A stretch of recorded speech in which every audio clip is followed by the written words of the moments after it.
اتفرجنا على حمامتين ولا؟ ماشي. دور هم دول مش كتير، حتى مش هتلاقيهم نوع موحد. طبعا دايما اللي بيجي يبيع بيعرض 20 حمامة. انا طب كنت بعمل كده. حضرتك هتخليك واقف كده وانا هناولك حمامه حمامه، تمام؟ وتشرح لنا دي مثلا الحمام ده بيبقى سعره كذا وقدام الناس، يعني انا مش هنعمل طيب، قط الحاجه. تمام.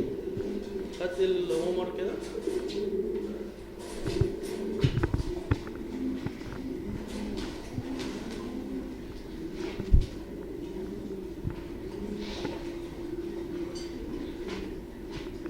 طبعا الهومر حضراتكم عارفين ان اسعاره، الناس اللي غاويه الهومرات ممكن تقرب بالكاميرا ده شويه. هومر شعبي، يعني وريهم كده آه،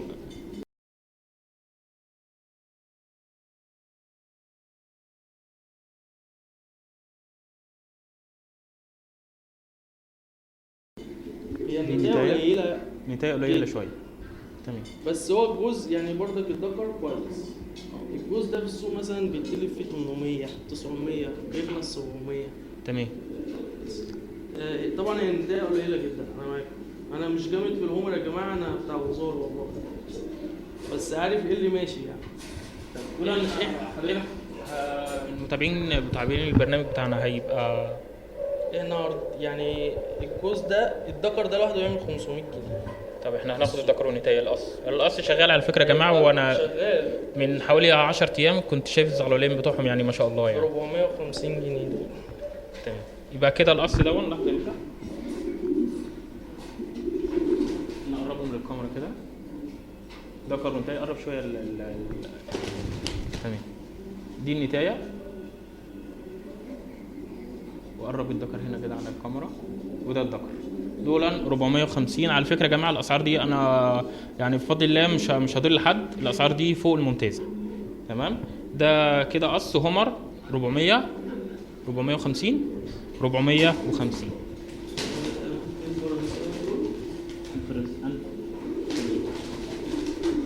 طبعا الناس اللي غاويين الزينه،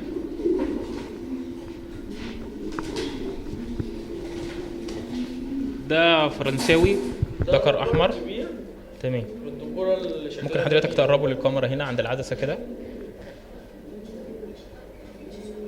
ده يعتبر حمام سينا يا استاذ محمود. تمام. انا بس عشان نوضح ومعاه للناس. بنتين، ومعاه نتايتين. واحده عليها 2 تقريبا، وزغلول عليه الدكر احمر والنتايتين كول. اتفضل كده يا باشا. معلش عشان انا ماسك المايك مش عارف. والله انا على ما اسمع يعني ان دكر زي ده دكر يعمل اهو. 600 700 جنيه. تمام. الدكر لوحده عامل 600 700. والزغلول 250. تمام. تمام. ده في السوق. طيب ادي النتايه الثانيه، معلش هنحط النتايتين جنب بعض كده قدام العدسه. ادي نتايه اهي. بس البصمه بتاعتها مش البصمه بتاعتها قليله شويه، اللي هي العلامه اللي بتبقى فوق الدماغ دي. ودول النتايتين. طب الثلاث حتت دول يعني ذكر ونتايتين، دول عاملين كام يا باشا؟ احنا عارفين في السوق طبعا الاسعار هيطلعوا كام للمتابعين. ما تفكرش كتير يعني ممكن نقول 600 جنيه. 600. ثلاث حتت ب 600 جنيه. ثلاث حتت فرنساوي ذكر ونتايتين، تمام. الدكر شغال، النتايتين لسه صغيرين. النتايتين لسه عليهم ريش. والاصفر ورق. الاصفر تمام دكر جميل ان شاء الله. لو حتى عاوز نتاية. ده ذكر اصفر ورق ده ما شاء الله. دكر ممتاز، عظمه جميل. ممكن حضرتك تقرب الكاميرا لون برضه. عينه جميله، ووقفته كمان بتبان اكتر. بس بصراحه انا ما اعرفش عنه حاجه الدكر ده، يعني تمام. هو لسه جاي لي قريب. تمام. وانا ما عنديش صفر ورق، هو جزء واحد بس اللي شكله حلو كده. خلي بالكم يا جماعه، لو لاحظتوا ان استاذ محمود قال انا ما اعرفش عنه حاجه، يعني هو دي برضه لازم تكون امانه عندك في ولو موضوع ما البيع اشتغلش والشراء. بتاعي برضه. لا انا بقول لازم يكون في امانه في البيع والشراء. في قص تاني. لو ما اشتغلش عادي.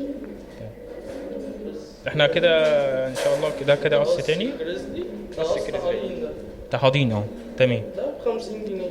هي الواحده بتتباع ب 50 وب 40 النهارده في السوق. تمام. القص ب 50.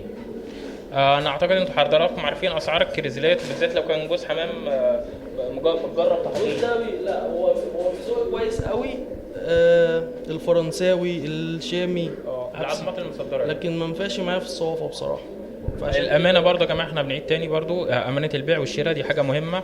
الراجل بفضل الله يعني والله يقسم بالله احنا مش مرتبين كلام للحلقه، احنا بنتكلم على طول مع بعضينا. في السيده عيشه بصراحه. لا زاجل بكتاب. دي بتاعت صديق. تمام. و... نتايه.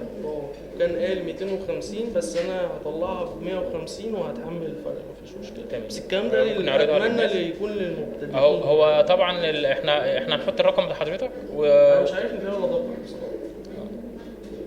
هو شكله ذكر. شكله ذكر. بس هو عليه ريشه اصلا. عليه ريش لسه. عليه 2 كمان. تمام. هنحط رقم للاستاذ محمود. في حاجه تاني؟ تمام. ده مسوي. بدايه مسوي ان شاء الله. شغال. الدكر بتاع حد حبيبي خده. ودي نتايه مسوده. احنا قلنا اسعار الكريزلات تمام 50 السلد بتاعها ممتاز برضه. دي اسمها سلد يا جماعه اللي بيتفرج علينا ولسه بيتعلم في النوع يعني. الحته دي اسمها سلد، لما بتبقى عليها اسود بيعيب يعني هو بيشرح لك عيوب الحمامه قبل مميزات وهي في قلش ومتبهدله كمان. لسه اتفرج على الشيطان ان شاء الله. فاتح لو. تمام. دي كام يا باشا؟ انت شغال؟ والله ما بقالي كتير ما بعتش مسود، بس 200 جنيه والله يعني. اقل مسود النهارده ب 400 ولا حاجه. انا بتقلل الاسعار دي طبعا. الناس المحترفه في الحمام عارفه يعني ايه الاسعار اللي الاستاذ محمود اتكلم فيها دي. وورينا لكم الحمام على مستوياته وقلنا لكم كل اللي فيه وكل ست. مش بقى ان هم عليهم البلوند. لا البلوند لو في بلوند كان في ناس بتسالنا على البلوند على القناه، يا ريت لو في قص وثلاث بنات وثلاث. طب هستاذن حضرتك تمسك المايك وانا هقرب لهم القصر. ولكن احنا اللي احنا بنعمله دون يعني بيخالف قوانين التصوير اصلا، بس عشان برضو يبقى كل حاجه مباشر قدام الناس. القص ده عامل كام يا باشا؟ بولندات دون عامل كام؟ ده وارد. كان جاي من بلغاريا لابس زبال المانيا. كان جاي من بلغاريا لابس زبال المانيا. تمام. في حاجه تاني عامل كام؟ ما قلناش القص دون. ده كان جايب 5000 بس ربنا كرمني منه بصراحه. طب الحمد لله. فممكن يطلع ب3 مفيش مشكله. الاسعار دي طبعا يا جماعه للمتابعين قناه وقت الحمام المصري. دول 3 حتت بناته 3 بنات بس هم لسه زغاليل. فرق ريشه، ما هو ده بقى الانتاج المكثف. تمام. ان هم 3 اخوات فرق كله يعني يعتبر عمر واحد فرق ريشه او ريشتين، يعني يعتبر طالعين مع بعض. يعني انت كده شغالهم انتاج مكثف صح؟ اكيد انا يعني انت راجل بتفرغ. تمام ما شاء الله.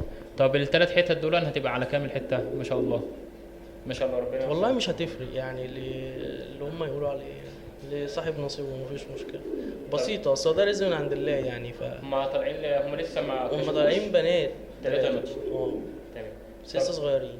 طيب انا بشكر الاستاذ محمود طبعا. الحلقه معلش يا جماعه الحلقه طولت. الحلقه طولت شويه بس الكلام يعني بحاول اقدم حاجه للناس المتابعين على قناه وقت الحمام المصري. يمكن دي اقل حاجه اقدر اقدمها لكم. الاستاذ محمود دلوقتي يعني شفنا لكم عرضنا لكم الحاجه اللي موجوده. اعتقد ان السعر مناسب جدا جدا للناس اللي غاويه الانواع دي.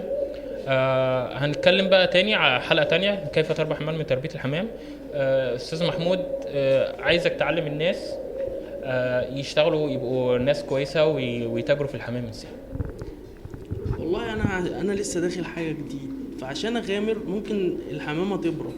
تمام. بس انا بشتري حمامه من مكان لو مش عارف هستقبلها ازاي او هديها ايه او هشوف بعرف الزبله او كل ده بيجي مع الوقت. لكن انا لو لسه داخل جديد لا هشتغل في الحاجات الحنينه مفيش اي مشكله. انت هتجيب بلدي ولا يعني انا اسف تدي للجيران وتحت السوبر ماركت والحاجات وبتاع الفراخ والحاجات دي. والله اعرف ناس كتير بشوات تعمل كده مش عيب والله. وبياكلوا هيودوا الباقي فين. طيب انتظرونا في حلقات جديده كيف تربح اموال من تربيه الحمام. معانا الاستاذ محمود ان شاء الله هيعلمك ازاي تكون تاجر حمام كويس بامر الله. اعتقد ان شاء الله يعني الموضوع الاستاذ محمود شويه الحمام والاسعار بس عايز حضرتك توعدنا بس بحاجه برضو قبل ما ننام. يعني في حمام زيادات عندك استاذن حضرتك كاترين عليا، هنيجي نصور احنا مع بعض على طول. في صوافات انتظرونا في الحلقه الجايه ان شاء الله. صوافات برضو عايزين اسعار كويسه عشان الناس. طبعا الكلام ده يعني يا جماعه ما حطش الفرق نفس يا جدعان والله، زي ست البيت بتعرف تعمل اكل واختها مش بتعرف تعمل اكل. فانت ونفسك حلو بتخش سلاكه بتسمي الله وبتتعامل بنيه صافيه مع الناس بتسمي الله في كل خطوه بتاخدها في السلاكه، ربنا بيكرمك اخر القرن. بس للمره الثالثه بكررها مع حضرتك. يا ريت ان شاء الله توعدنا بامر الله اي زيادات عندك، اي حاجه هتطلع هنيجي نصورها مع حضرتك وننزلها للناس على قناه هوات الحمام المصري. والله تحت امرك يعني. وبالاسعار برضه يعني زي ما حضرتك نساعد الناس والله، ربنا اللي يعلم. اقسم بالله بقسم قسم احنا لسه طالعين من شهر مفترج يعني، انا ولا بعمل دعايه ولا عاوز ابيع على الفيسبوك. على فكره يا جماعه هو طلب، انا طلبت من استاذ محمود وبنقدمها خدمه للناس. انا نادرا على فكره لما بنزل بوست يعني، وفي حد اتفرج علينا عرفنا اصدقائنا على الفيسبوك، انا يعني كل شهرين 3 ونزلت بوست. تمام. يا اما بحد بيعرف، والحمد لله ربنا بيكرمنا وبيمشي يعني، الحمد لله ما بيبقى فيش حمام بيقعد.